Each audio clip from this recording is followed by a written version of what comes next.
ನಾನು ಸಂಜೀವ್ ಕುಮಾರ್ ಅವರನ್ನ ಕೇಳಬೇಕು. ಸರ್, ಇದರ ಈ ಸಮಸ್ಯೆಯ ಮೂಲವನ್ನು ಹುಡುಕೊಂಡು ಹೋದ್ರೆ ರಾಡಿಕಲ್ ಇಸ್ಲಾಂ ಇದೆ ಅನ್ನೋದು ಗೊತ್ತಾಗೋದಕ್ಕೆ ದೊಡ್ಡದಾದಂಥ ಅಧ್ಯಯನದ ಅಗತ್ಯ ಇಲ್ಲ ಅಂತ ಅನ್ಸುತ್ತೆ ಬಾಂಗ್ಲಾದಲ್ಲಾಗಿರುವಂಥ ಸ್ಥಿತಿಗೆ. ಈ ರಾಡಿಕಲ್ ಇಸ್ಲಾಮಿಸಮ್ ಕೇವಲ ಬಾಂಗ್ಲಾಕ್ಕೆ ಸಮಸ್ಯೆ ಆಗ್ತಾ ಇರೋದಲ್ಲ, ಬೆಲ್ಜಿಯಮಿಗೂ ಸಮಸ್ಯೆ ಆಗ್ತಿದೆ, ಜರ್ಮನಿಗೂ ಸಮಸ್ಯೆ ಆಗ್ತಿದೆ, ಮೊನ್ನೆ ಆಸ್ಟ್ರೇಲಿಯಾದಲ್ಲೂ ಸಮಸ್ಯೆ ಆಯಿತು, ನ್ಯೂಜಿಲ್ಯಾಂಡಲ್ಲೂ ಸಮಸ್ಯೆ ಇದೆ. ಸೊ ಯಾಕೆ ಈ ರೀತಿ ತನ್ನದ ಅಲ್ಲದ ವಿಚಾರಧಾರೆಯನ್ನು ನನಗೆ ಒಪ್ಪಿಕೊಳ್ಳೋದಕ್ಕೆ ಆಗಲ್ಲ ಅನ್ನುವಂಥ ಇಂಟಾಲರೆನ್ಸ್ ಯಾಕೆ ಬರುತ್ತೆ? ಕಾರಣ ಏನಪ್ಪಾ ಅಂದ್ರೆ ಐಡಿಯಾಲಜಿಕಲಿ ಏನು ಪ್ಯಾನ್ ಇಸ್ಲಾಮಿಸಮ್ ಅಂತೀವಲ್ಲ, ಇದು ಉದ್ದೇಶ ಏನು, ಮೇನ್ ಉದ್ದೇಶ ಏನು? ಇಸ್ಲಾಂ ಶುರು ಆದ್ಮೇಲೆ ಅದೊಂದು ವಿಸ್ತಾರವಾದಿ ಅಂದ್ರೆ ಒಂದು ಎಕ್ಸ್ಪಾನ್ಷನಿಸ್ಟ್ ಮೋಡ್, ಅಂದ್ರೆ ವಾಯ್ಲೆಂಟ್ ಎಕ್ಸ್ಪಾನ್ಷನಿಸಮ್ ಇಂದ ಎಕ್ಸ್ಪಾಂಡ್ ಆಗ್ತಾ ಹೋಯ್ತು ಪೂರಾ ವಿಶ್ವದಲ್ಲಿ. ಅದು ಯಾವುದೇ ರೀತಿಯಾದ ಒಂದು ಅಕಾಮಿಡೇಷನ್ ಆಗಲಿ, ಯಾವ ಟಾಲರೆನ್ಸ್ ಆಗಲಿ ಆ ಒಂದು ಆಧಾರದ ಮೇಲೆ ಎಕ್ಸ್ಪಾಂಡ್ ಆಗಲಿಲ್ಲ. ನೀವು ಅದು ಇತಿಹಾಸ ತೆಗೆದು ನೋಡ್ರಿ, ಆಲ್ಮೋಸ್ಟ್ 1000 ವರ್ಷದ ಇತಿಹಾಸ ಇದೆ ವಾಯ್ಲೆನ್ಸ್ ಬಗ್ಗೆ. ಸ್ಯಾಮ್ಯುಯಲ್ ಹಂಟಿಂಗ್ಟನ್ ಬರೀತಾರೆ ಇದ್ರ ಬಗ್ಗೆ, ಕ್ಲಾಶ್ ಆಫ್ ಸಿವಿಲೈಸೇಷನ್ಸ್ ಅಂತಂದು ಒಂದು ಪುಸ್ತಕ ಬರೀತಾರೆ. ಇದ್ರ ಒಂದು ಆಧಾರ ಏನಪ್ಪಾ ಅಂದ್ರೆ ಈ ಒಂದು ಫ್ಯೂಚರ್ನಲ್ಲಿ ನಮ್ಮ ಏನು ಮೊದಲು ಯುದ್ಧ ಆಗ್ತಿತ್ತು, ರಿಸೋರ್ಸಸ್ಗೆ ಯುದ್ಧ ಆಗ್ತಿತ್ತು, ಮಿನರಲ್ಸಿಗೆ ಯುದ್ಧ ಆಗ್ತಿತ್ತು, ಕಲ್ಚರಲ್ ವಾರ್ಸ್ ಆಗ್ತವೆ. ಆ ಕಲ್ಚರಲ್ ವಾರ್ಸ್ ಅನ್ನ ಮೇನ್ ಪ್ರೊಪಗೇಟರ್ಸ್ ಯಾರು? Islamic civilisation. ಸರ್, ನಾನು ಸೇರಿಸಿ ಉತ್ತರ ಕೊಟ್ಟುಬಿಡಿ ಸರ್. ನಾನು ಬಾಂಗ್ಲಾದೇಶದ ವಿಚಾರಕ್ಕೆ ಬರ್ತೀನಿ. ನಾನು ಈಗ ಬಾಂಗ್ಲಾದೇಶದಲ್ಲಿ ಬೆಂಗಾಲಿ ಮುಸಲ್ಮಾನರು ಮತ್ತು ಬೆಂಗಾಲಿ ಹಿಂದೂಗಳಿದ್ದಾರೆ, ಅಲ್ಪಸಂಖ್ಯಾತರು ಬೆಂಗಾಲಿ ಹಿಂದೂಗಳು. Culture same, food habit same, ಭಾಷೆ ಸೇಮು, ಇದೆಲ್ಲವೂ ಇದ್ರೂ ಕೂಡ ನನಗೆ ಹಿಂದೂವನ್ನು ನೋಡಿದ್ರೆ ಆಗಲ್ಲ. ಹಿಂದೂವನ್ನು ನೋಡಿದ್ರೆ ನನಗೆ ಸಿಟ್ಟು ಬರುತ್ತೆ, ಅಸಹನೆ ಉಂಟಾಗತ್ತೆ. ಈ ರೀತಿ ಬರೋದಕ್ಕೆ ಏನು ಕಾರಣ? ನನ್ನ ರೂಟನ್ನು ನಾನು ಯಾಕೆ ಮರಿತಾ ಇದ್ದೀನಿ? ನನ್ನ ರೂಟು ಬೆಂಗಾಲಿ ರೂಟು. ಈಗ ದೇಶ ಬೇರೆ ಆಗಿರಬಹುದು, ಧರ್ಮ ಬೇರೆ ಆಗಿರಬಹುದು, ನನ್ನ ರೂಟ್ ಒಂದೇ. ನಾನು ಅದೇ ಬೆಂಗಾಲಿ ಭಾಷಿಕ, Bengali culture, Bengali food habit ಎಲ್ಲವೂ ಕೂಡ. ಈ ರೂಟನ್ನೇ ಮರೀತಾರೆ ಯಾಕೆ ಅಂತ. ಇದು ಕ್ಲಾಶ್ ಆಫ್ ಐಡೆಂಟಿಟೀಸ್. ಈಗ ಸಮ್ ಎಕ್ಸಾಂಪಲ್ ಏನಪ್ಪಾ ಅಂದ್ರೆ, ನಾವು ಭಾರತದಲ್ಲಿ ನಾವು ಯಾವುದೇ ಒಂದು ಭಾಷೆ ಮಾತಾಡಲಿ, ಯಾವುದೇ ಇದನ್ನು ಮಾತಾಡಲಿ, ಒಂದು ಸಿಂಕಿಂಗ್ ಇರುತ್ತೆ. ಆದರೆ ಇಸ್ಲಾಮಿಕ್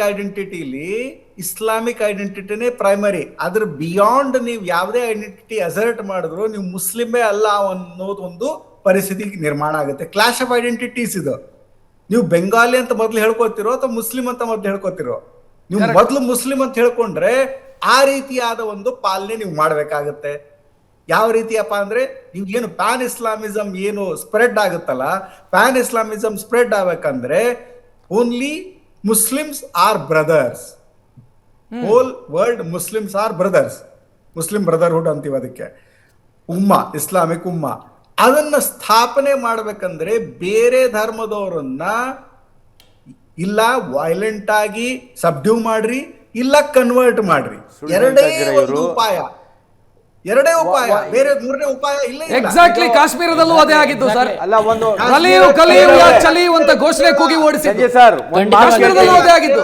ಕಾಶ್ಮೀರದಲ್ಲಿ 1990 ಏನ್ ನಡೀತಿದೆಯಲ್ಲ ಇದೇ ನಡೆದಿರುವಂತದ್ದು.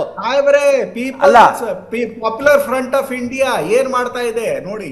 ಅದು RSS ಏನ್ ಮಾಡ್ತದೆ ಅದನ್ನು ಇದೆ. ನಾನು ಒಂದ್ ಮಾತು ಕೇಳ್ತೀನಿ ನಿಮ್ಗೆ, ಒಂದ್ ನಿಮಿಷ ನಾನು ಕೇಳ್ಬೇಕು. RSS ಬಗ್ಗೆ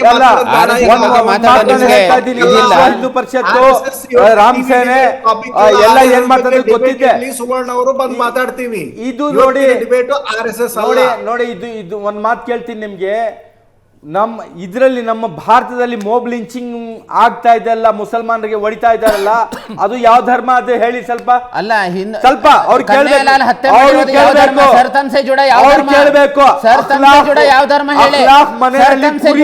ಇಕ್ಕಿರ್ತಾನೆ ಅವ್ರಿಗೆ 30 ಜನ ಹೋಗ್ಬಿಟ್ಟು ಮನೆಯಿಂದ ಆಚೆ ಕರ್ಕೊಂಡು ಮೊಬ್ ಲಿಂಚಿಂಗ್ ಮಾಡ್ಬಿಟ್ಟು ಸಾಯಿಸ್ತಾರಲ್ಲ, ಅದು ಯಾವ ಧರ್ಮ? ಅದು ಕಲ್ಚರ್. ಅದು ನೋಡಿ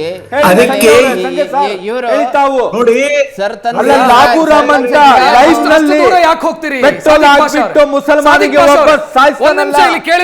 ಯಾವ ಧರ್ಮ?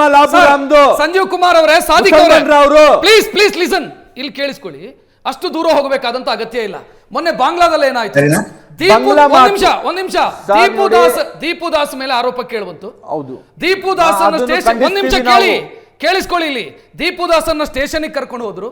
ಸ್ಟೇಷನ್ನ ಮುಂದೆ ಸೇರಿದಂತ ಉದ್ರಿಕ್ತರು ಏನು ಮಾಡಿದ್ರು ಅಂತಂದ್ರೆ ಆತನನ್ನು ನಮ್ಮ ಕೈಗೊಪ್ಪಿಸಿ ಅಂತ ಕೇಳಿದ್ರು. ಪೊಲೀಸರು ಆತನನ್ನು ಕೈಗೊಪ್ಪಿಸಿದ್ರು. DJ ಹಳ್ಳಿ KJ ಹಳ್ಳಿಯಲ್ಲೂ ಅದೇ ಆಗಿದ್ದು.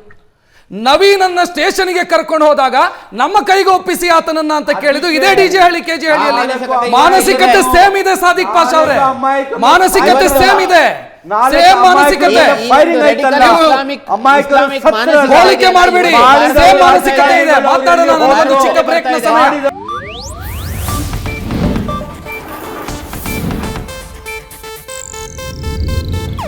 ಇದು ಏಷ್ಯಾನೆಟ್ ನ್ಯೂಸ್ ನೆಟ್ವರ್ಕ್ ಪ್ರಸ್ತುತಿ.